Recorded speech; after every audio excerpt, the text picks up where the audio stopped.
नमस्कार, आप देख रहे हैं योगी अनकट। आज योगी अनकट के इस एपिसोड में मैं आपको बताऊंगी यूपी पुलिस और ईडी के बारे में, जिन्होंने एक ऐसे मौलाना को पकड़ा है जो पहले यूपी मदरसों में शिक्षक था, फिर चुपके से ब्रिटिश नागरिकता ले ली और यूपी सरकार से सैलरी ले रहा था।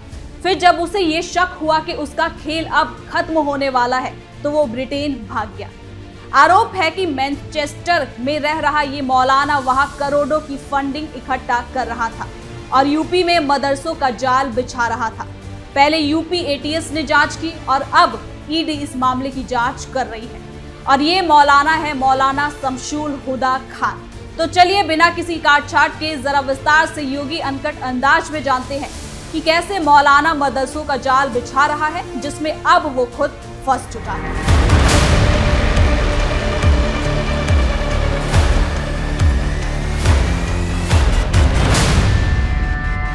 मौलाना शमशुल हुदा खान उत्तर प्रदेश के संत कबीर नगर जिले से जुड़े एक धार्मिक और सामाजिक संस्थान से जुड़ा हुआ है। वो रजा फाउंडेशन और मदरसा से जुड़े कामों के लिए जाना जाता है।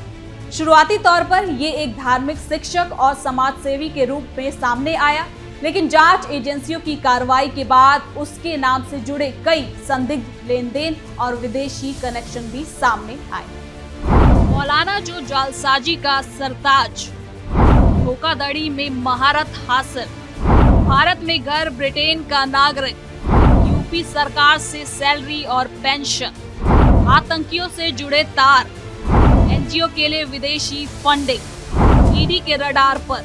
आपको बता दें कि ईडी ने हाल ही में उत्तर प्रदेश के कई इलाकों में मौलाना के ठिकानों पर छापेमारी के दौरान बैंक अकाउंट, प्रॉपर्टी, डॉक्यूमेंट्स और फंडिंग से जुड़े रिकॉर्ड जब्त कर लिए गए हैं।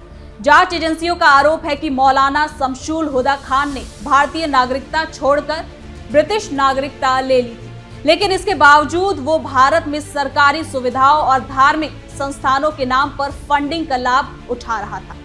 सबसे गंभीर आरोप ये है कि मौलाना विदेशी नागरिकता लेने के बाद भी भारत के चुनावी प्रक्रिया में शामिल हुआ है। रिपोर्ट के मुताबिक मौलाना शमशुल हुदा खान 2013 में भारतीय नागरिकता छोड़कर ब्रिटेन का नागरिक बन गया था। इसके बावजूद 2017 के उत्तर प्रदेश विधानसभा चुनाव के दौरान वो भारत आया और वोट डालने का आरोप उस पर लगा। अगर जांच में आरोप सही साबित होता है तो ये भारतीय चुनावी व्यवस्था की विश्वसनीयता पर भी बड़ा सवाल खड़ा कर सकता है, क्योंकि विदेशी नागरिक को भारत में वोट डालने का अधिकार नहीं है।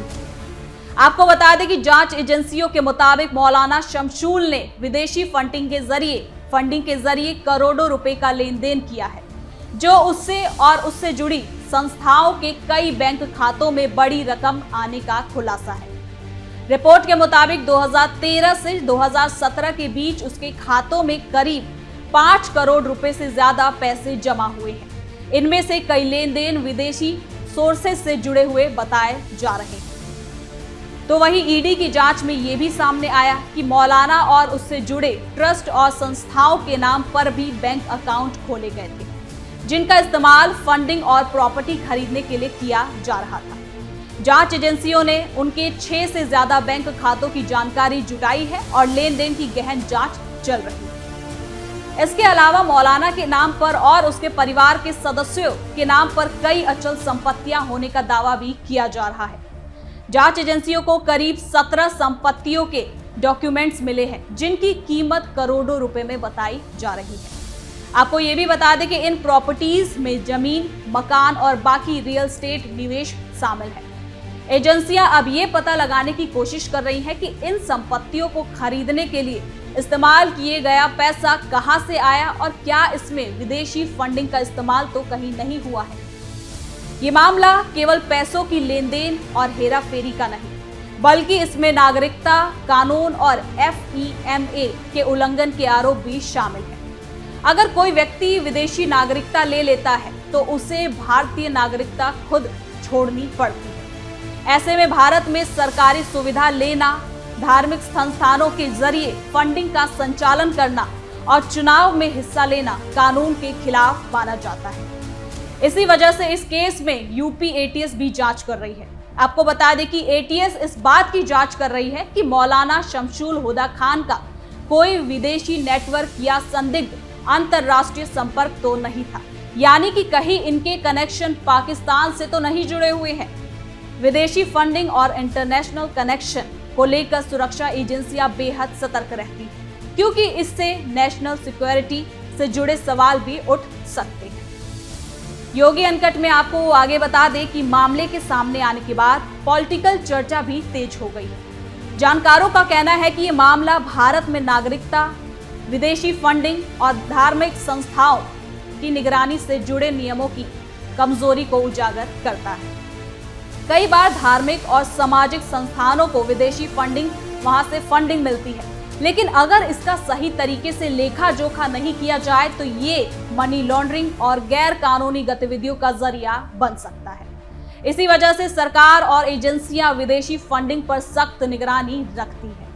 आपको बता दें कि मौलाना के मामले में जांच एजेंसियों ने ये भी जांच की है कि मौलाना के जरिए विदेशी फंडिंग का इस्तेमाल किन किन मकसद के लिए किया गया। क्या ये पैसा सिर्फ धार्मिक और सामाजिक कामों के लिए ही लगाया गया था या फिर निजी संपत्ति और बाकी गतिविधियों के लिए भी इसमें वो शामिल किए गए। अगर विदेशी फंडिंग का गलत इस्तेमाल साबित होता है तो ये गंभीर अपराध की लिस्ट में आ जाएगा। इस केस ने आम जनता के मन में भी कई सवाल खड़े कर दिए कि कोई विदेशी नागरिक होने के बाद भी भारत में वोट कैसे डाल सकता है, और अगर ये एक गड़बड़ी है जिसमें कुछ बड़े स्तर के लोग भी शामिल हैं तो इस मामले को यूं ही रफा दफा नहीं करना चाहिए। आपको बता दें कि ईडी और एटीएस की जांच अभी शुरुआती चरण में है। एजेंसियां मौलाना के सभी बैंक खातों और उनकी संपत्तियों, विदेशी कनेक्शन और संस्थाओं की फंडिंग की पूरी जांच कर रही है। जांच एजेंसियां ये भी पता लगाने की कोशिश कर रही हैं कि क्या इस मामले में बाकी लोग या संस्थाएं भी शामिल हैं। इस केस ने एक बार फिर धार्मिक संस्थानों और एनजीओ की फंडिंग व्यवस्था पर भी बहस का सवाल खड़ा कर दिया है कि एनजीओ और धार्मिक संस्थानों को मिलने वाली विदेशी फंडिंग की निगरानी और पारदर्शिता को मजबूत किया जाना चाहिए। सरकार ने पहले भी FCRA कानून के तहत कई संस्थानों के लाइसेंस रद्द किए हैं, लेकिन इस तरह के मामले बताते हैं कि निगरानी सिस्टम को मजबूत करने की जरूरत है। इस मामले पर मौलाना शमशुल हुदा खान के समर्थकों का कहना है कि वो एक धार्मिक शिक्षक और समाज सेवी है और उन पर लगाए गए आरोप की सही से जांच होनी चाहिए। वहीं दूसरी ओर सवाल उठ रहे हैं कि कानून से ऊपर कोई नहीं है और अगर आरोपी सही है तो कड़ी से कड़ी कार्रवाई भी होनी चाहिए। इस केस से जुड़ा एक बड़ा सवाल ये भी है कि क्या भारत में विदेशी नागरिकों की पहचान और रिकॉर्ड रखने वाला सिस्टम कितना मजबूत है।